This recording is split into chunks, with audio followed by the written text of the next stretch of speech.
História de Padre Pio, Pietrelcina. Padre Pio de Pietrelcina tinha como nome de batizado Francesco Forgione. Ele nasceu no vilarejo de Pietrelcina, próximo à cidade de Benevento, na Itália, em 25 de maio de 1887. Era filho de Grazio Forgione e Maria Giuseppa de Núcio e tinha 6 irmãos. Desde criança manifestou interesse pelas coisas de Deus. Não faltava às missas e orações. Ainda menino, mostrava grande admiração por Nossa Senhora e Jesus, tornando-se também amigo do seu anjo da guarda. Francesco recorria a ele muitas vezes, pedindo ajuda no seu caminho de viver o Evangelho. Não é à toa que, mais tarde, Padre Pio exortava os fiéis a pedirem ajuda ao anjo da guarda. Ele sabia que o que os anjos mais querem é conduzir seus guardados para Deus. Por isso, dizia, a intimidade de cada um com seu anjo da guarda é de grande importância. Aos 15 anos, em 1907, entrou no noviciado da Ordem dos Capuchinhos em Morcone. Nessa ocasião, adotou o nome de Frei Pio. Quando terminou o noviciado, Frei Pio fez os votos simples em 1904. Em 1907, professou os votos solenes. Fez, então, os estudos clássicos e a filosofia. Depois, foi ordenado sacerdote em 10 de agosto de 1910, no Duomo de Benevento. Em 1916, Padre Pio foi para o convento de San Giovanni Rotondo, onde viveu toda a sua vida. Ele tinha grande compaixão pelo sofrimento das pessoas. Por isso, logo percebeu que sua missão sacerdotal era de acolher em si o sofrimento do povo, como uma espécie de catalisador. A confirmação disso foram os estigmas de Cristo que Padre Pio recebeu em seu próprio corpo e que duraram mais de 50 anos. Parece que, através do Padre Pio, Deus queria aliviar o sofrimento do seu povo. E, de fato, todos os que o procuravam saíam reconfortados. Padre Pio de Pietrelcina entregou-se inteiramente ao ministério da confissão.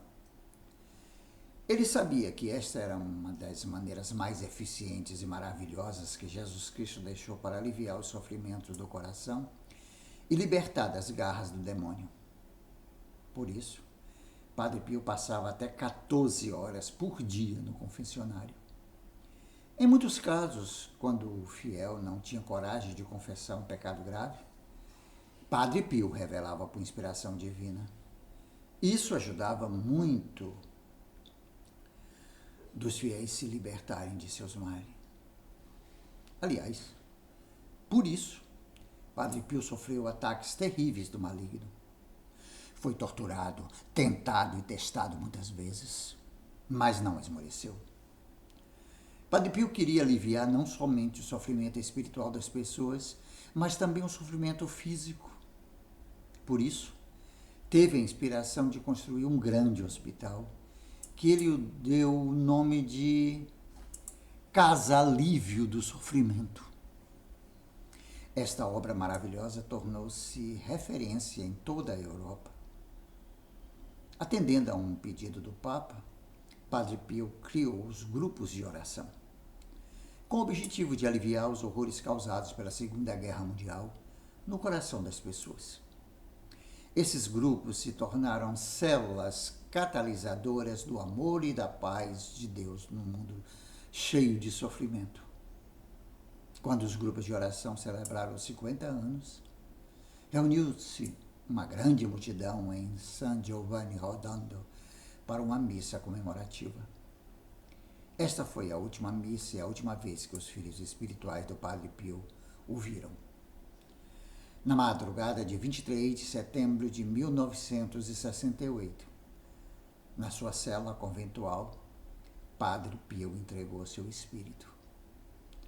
Faleceu com fama de santidade e deixou uma multidão de pessoas que se tornaram seus devotos e filhos espirituais nos incontáveis e grandes grupos de oração que se multiplicaram por todo o mundo. A fama de santidade de Padre Pio tornou-se cada vez maior após sua morte. Esse é um dos requisitos para que se inicie um processo de canonização. Além disso, muitos fiéis testemunharam terem alcançado graças pela intercessão de Padre Pio.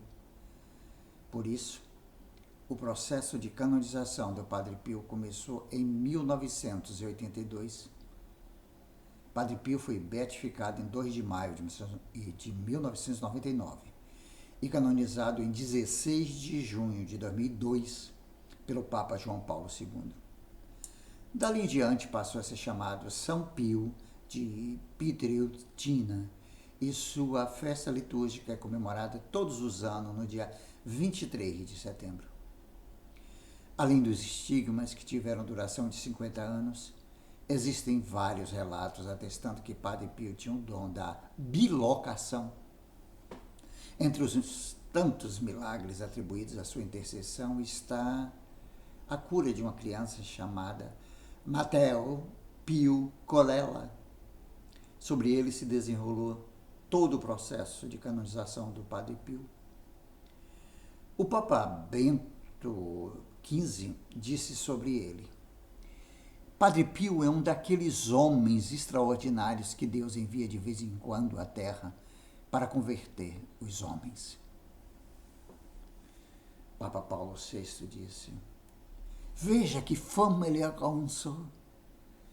Quanta gente de todo o mundo ele reuniu em torno de si.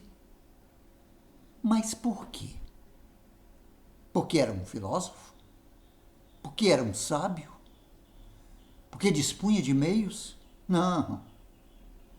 Mas porque rezava a missa humildemente, confessava de manhã à noite. Era difícil de dizer, representante estampado dos estigmas de Jesus. Era um homem de oração e de sofrimento. Papa João Paulo II disse: Padre Pio foi um generoso dispensador da misericórdia divina, sobretudo através do sacramento da penitência. O ministério do confessionário atraía numerosas multidões de fiéis. Mesmo quando ele tratava os peregrinos com severidade aparente, eles, tomando consciência da gravidade do pecado e arrependendo-se sinceramente, voltavam quase sempre atrás para o abraço pacificador do perdão sacramental. A exumação do corpo incorrupto de Padre Pio aconteceu no dia 20 de abril de 2008 e no mesmo dia foi exposto para o público na cripta da igreja de Santa Maria das Graças, em San Giovanni Rotondo. Padre Pio pode ser considerado o apóstolo do sacramento da confissão. Através deste sacramento aconteceram grandes milagres de cura de corações feridos e conversões. História de Padre Pio Pietrelcina. Texto extraído do site Cruz Terra Santa.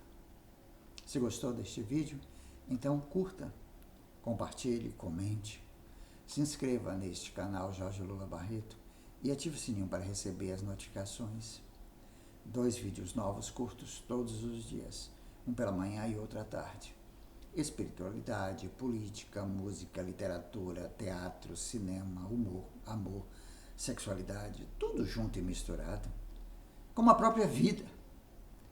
Obrigado. pela força. Renda básica universal, já. O dinheiro não é dos governos, é do povo que paga imposto em tudo que consome.